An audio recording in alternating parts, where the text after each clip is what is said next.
As we close this series about the trap of comparison, we've come to understand that it is a trap to compare yourself to anyone in any way, whether it's comparing up or comparing down or comparing yourself to the crowd of what everybody else is doing. We miss the uniqueness and the fingerprint that we are, the masterpiece that we are, that God has created. And as we close this series, we have to shift a little bit. As we talk about comparing, one thing you can compare is your problems and your obstacles to your God.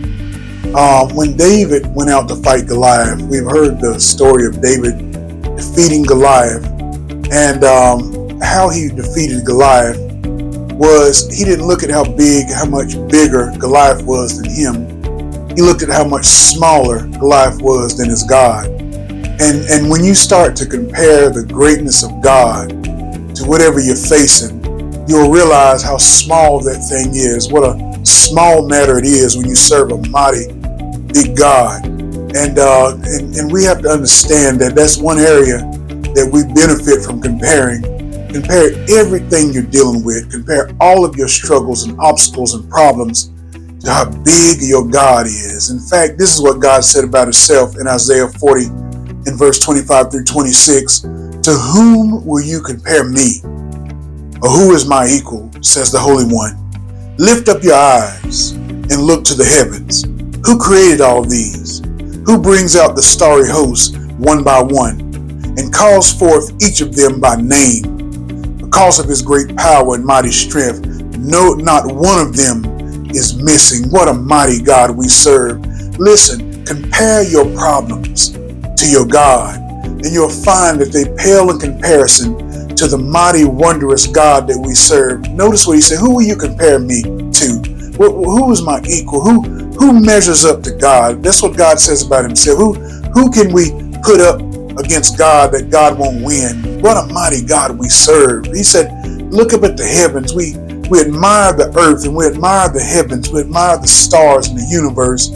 And we, in all of our technology, we have not yet even scratched the surface of what's out there, and in all of the expanse of heavens, and even on our own earth, there is depths of the ocean that mankind has not even yet reached.